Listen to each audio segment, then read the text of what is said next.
The 26-year-old Wang Yue won the Chinese Championship 2013. He is famous for his 85-game unbeaten streak from March 2008 to October 2008. It's the longest on record. His style is very technical in the spirit of Rubinstein, Capablanca and Karpov.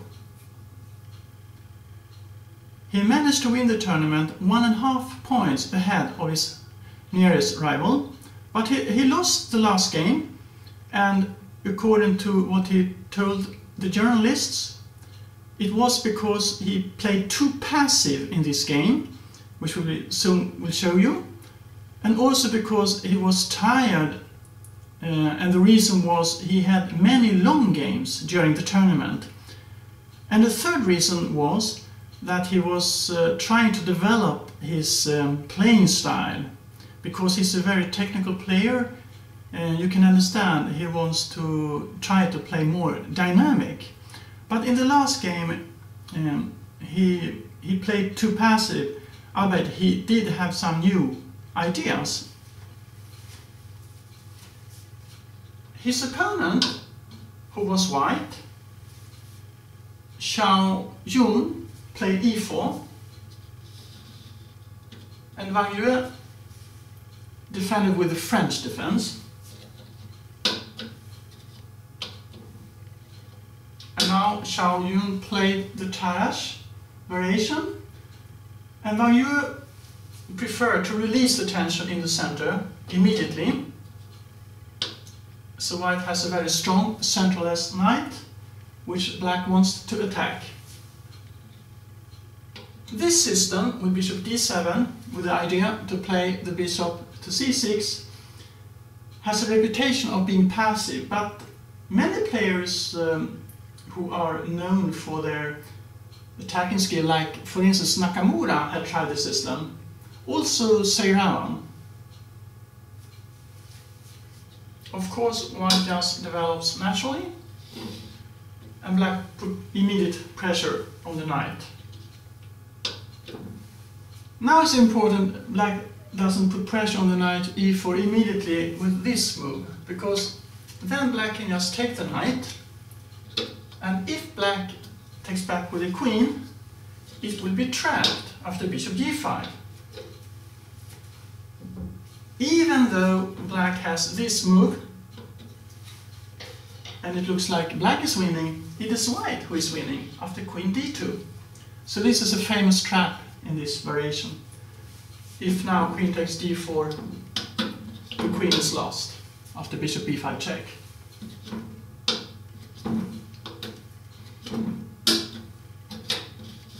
It's very important to prepare knight gf6 with knight d7, and that is what Wang Yue did.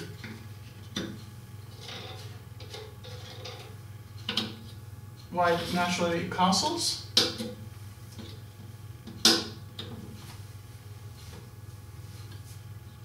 and normally when you're white you want to avoid exchanges, because white has a space advantage.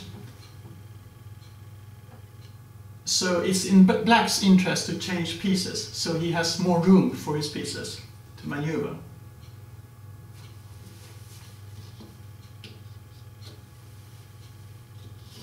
Natural developing moves. This is the main setup in this system. Now the most common variation is to take the knight on f3 and give up the bishop pair, and just play safe with c6. So this is really a Caro-Kann structure. Okay, white has space advantage and the bishop pair, some attacking chances on the king's wing, but black has a very safe position. Nakamura, for instance, tried queen b6 in this position, and Zhao tried knight f8. Everything is a matter of taste.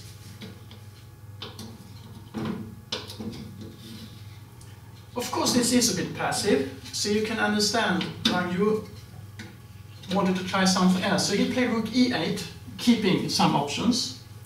But the main idea with rook e8 is to play the bishop to f8 and follow it up like this, so as to secure the king's wing.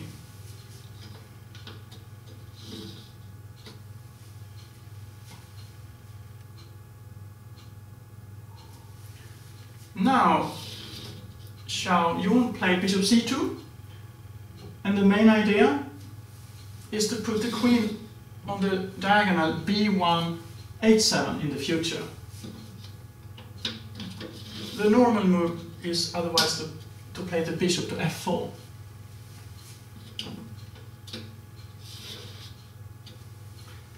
Zhao wants to keep options open. Maybe he wants to move the bishop to g5.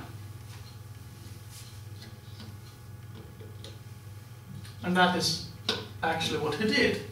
So this move, which is an annoying pin for black, must practically be answered with h6 sooner or later, and that will be a slight weakening of black's king's wing. Now Wang Yu played a novelty, bishop d5. The idea is, of course, to play c5 and put pressure on the center pawn. But Suba tried this move to secure the king's wing. And in one game, Suba's opponent played queen d2. This is probably not the best move, because now Suba got the possibility to change on f3. And this annoying pin, black could easily go out from with the passive looking move queen b8, but black can play c6 later on. The game followed like this, so as to exploit the g5. Unfortunately, black did a big mistake because he took on e4 here. Otherwise, this position looks very safe for black.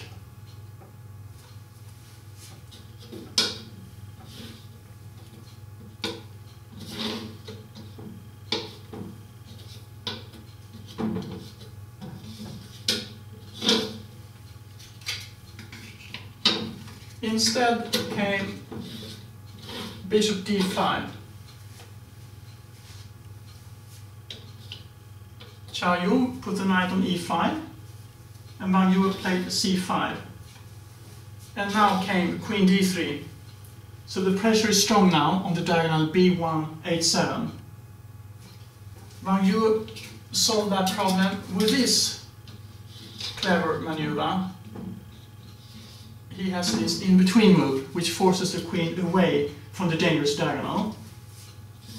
Now I think Wang Yu did a mistake because he puts the knight on this awkward square.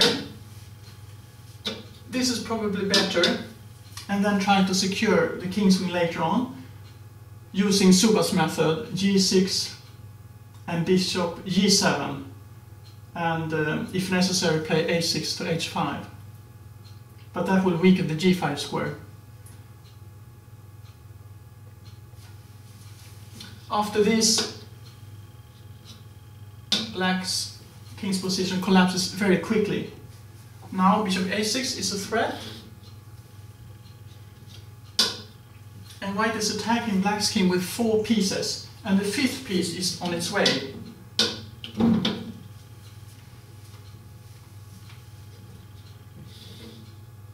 Black has to defend. Otherwise, rook e3 to g3 and bishop h6 will follow. But unfortunately for Wang Yu's part, white can play rook e3 anyway. And now it seems like Wang Yu just gave up the game because he played g takes h5, and this loses quickly. But even if you choose other combinations, like for instance Houdini's suggestion bishop c5, white can just take on h6, and after bishop takes e3, black will be very weak on the black squares. So the main threat now is this beautiful move. It threats both queen takes f7 and queen h6. And it's not possible to take on h5, because now mate on h7 is unavoidable. For instance, f5, white takes en passant, and if queen d7, f7, and mate will follow on h7.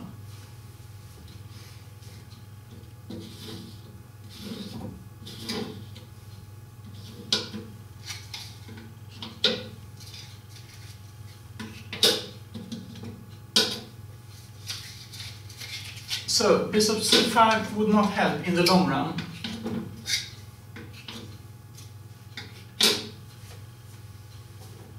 And if we move like queen b6, white can sacrifice the white square bishop.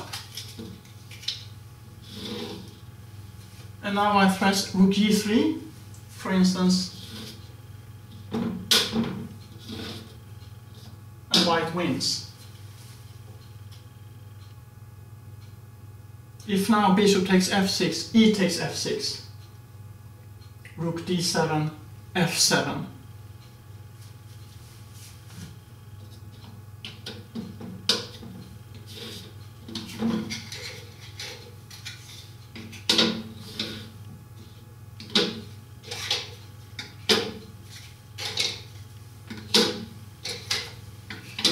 So black took the knight on h5, and white took it back.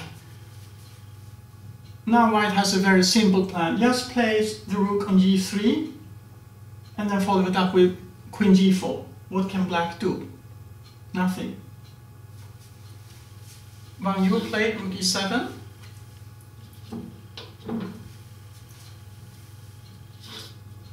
And he's trying to do something on the last rank.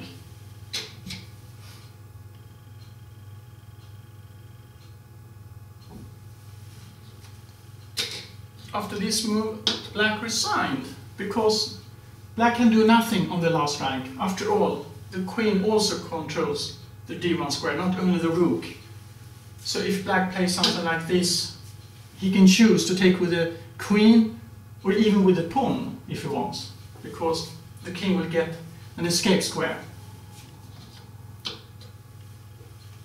And if black takes, white wins very quickly with queen g4.